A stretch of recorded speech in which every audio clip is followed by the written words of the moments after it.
फ़कीरों का मलजा, ज़ईफ़ों का मावा, यतीमों का वाली, ग़ुलामों का मौला।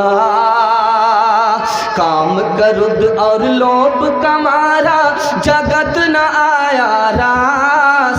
जब जब राम ने कसम लिया, तब तब पाया बनवास।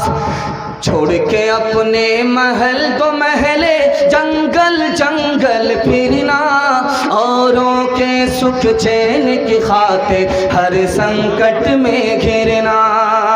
छोड़ के अपने महल तो महले, जंगल जंगल फिरना, औरों के सुख चैन की खातिर हर संकट में घिरना।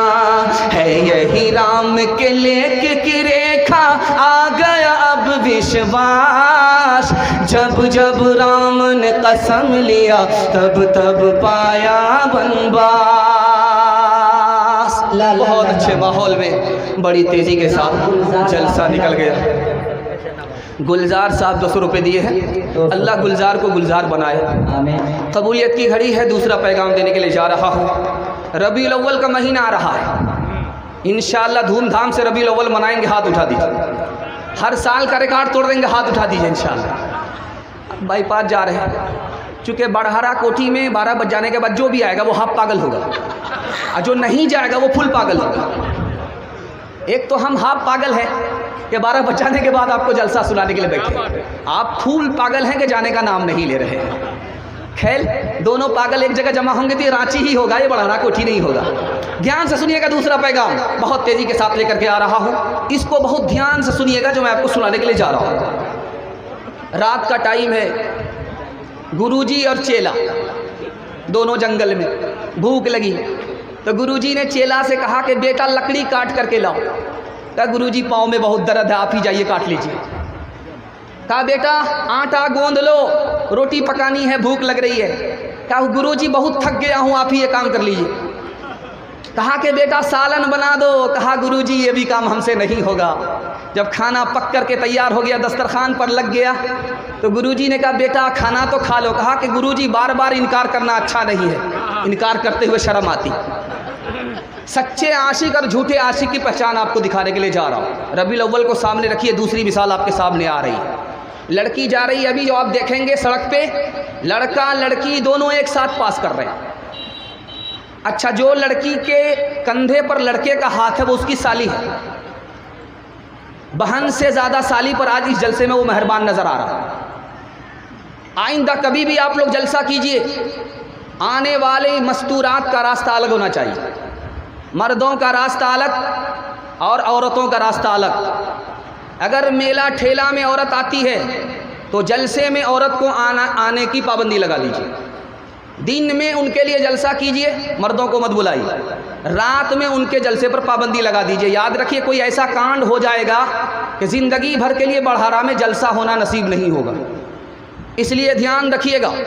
दौलत जाती है चली आती है, दौलत जाती है चली आती है। दादा से गई है पोता के पास आएगी, नाना से गई है नवासे के पास आएगी, लेकिन जब माँ बहन की आबरू जाएगी तो कभी लौट करके नहीं आएगी। इसलिए बहुत ध्यान रखिएगा। आइंदा पैगाम देने के लिए जा रहा हूँ, ध्यान से सुनिएगा। लड़की जा रही है, लड़की जा रही है, पीछे उसके लड़का जा रहा है। लड़की ने पलट करके पूछा तुम मेरे पीछे क्यों आ रहे हो? तो कहा कि मैं तुम पर आशिक हूँ। तो लड़की को मालूम करना था कि 1 नंबर आशिक है या 2 नंबर आशिक। तो लड़की झट से कहती अरे तुम मेरे ऊपर क्या आशिक हो? अगर आशिक होना है तो मेरी बहन के ऊपर आशिक हो जाओ, मुझसे ज़्यादा खूबसूरत है। अब ये जो मजनू था उसको छोड़ करके उधर देखने लगा।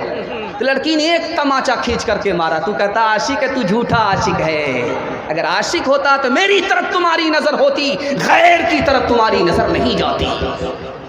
नबी के आशिक हो दाढ़ी नहीं, झूठा आशिक है। नबी के आशिक हो आलिम से तुमको नफरत, झूठे आशिक हो। नबी के आशिक हो, नबी की सुन्नत पर खड़े नहीं, झूठे आशिक। तीसरी मिसाल आपके सामने रखने के लिए जा रहा हूँ। इंतकाल हो गया शौहर का, मालदार था, बाग बगीचा बंगला गाड़ी छोड़ करके मरा। बीवी रो रही है, कह रही है गाड़ी में कौन रहेगा? देवर खड़ा हो गया, मैं रहूँगा, घबराने की कोई बात नहीं। कहा इस बिल्डिंग में कौन रहेगा? मरने वाला चला गया, कहा मैं रहूँगा, घबराने की कोई बात नहीं है। कहा कि इस गाड़ी को कौन चलाएगा? कहा मैं चलाऊँगा, घबराने की कोई बात नहीं है। अब भाभी ने कहा कि मेरे शौहर ने 1 लाख कर्जा किया है, वो कौन अदा करेगा? ये गुम मार देता है, गुम तरावी में चला गया, भूल ही नहीं रहा।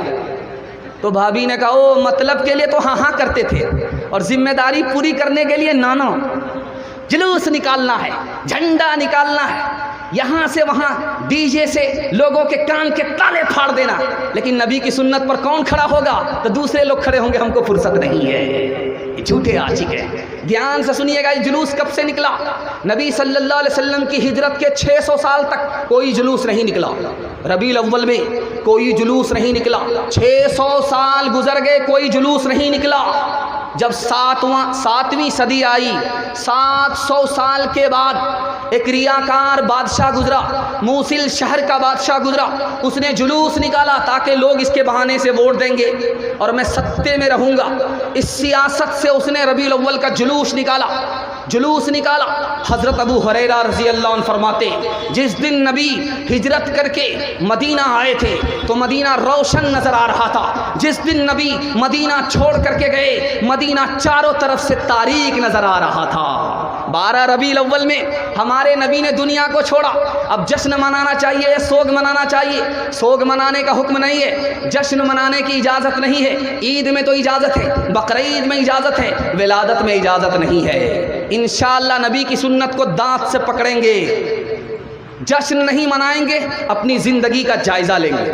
हाथ उठा दीजिए इंशाअल्लाह। शर्म न हमको आ सकी देख अपने आमाल, शर्म न हमको आ सकी देख अपने आमाल।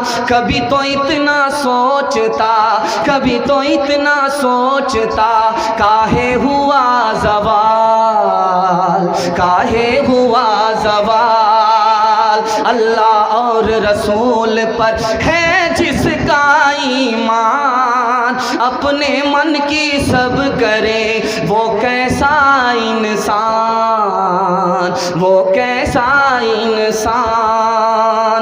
जब से भूला मुसलमान इस्लामी तालीम, उसको दहशत गर्दी करते सब तस्लीम, करते सब तस्लीम। भूल गया मुस्लिम कहीं नबी करीम की राह, मंजिल की चाहत गई रस्ते हुए गुनाह, रस्ते हुए गुनाह। हकीकत खुराफात में खो गई, ये उम्मत रिवायात में खो गए। हकीकत खुराफात में खो गई, हकीकत खुराफात में खो गई, ये उम्मत रिवायात में खो गई। बुझी इश्क की आग अंधेर है, मुसलमान नहीं राख का ढेर है। इंशाअल्लाह बीवी से पूछ करके दाढ़ी रखेंगे। हाथ उठा दीजिए, जरा ध्यान रखिएगा। 7 खून आपका माफ है, उसके बाद तो हम आपका जनाजा ही पढ़ेंगे, ये पसीना बहता रहेगा। तीसरा पैगाम आ रहा तेजी के साथ। मुझे आपने खुश कर दिया, कबूलियत की घड़ी में दिल से दुआ देता हूँ, अल्लाह आपकी हर मुश्किल को आसान फरमाए। मैं तो समझता हूँ, यकीन से कह सकता हूँ, यहाँ जितने लोग खड़े हैं ये सारे लोग पेशाब पखाना को रोक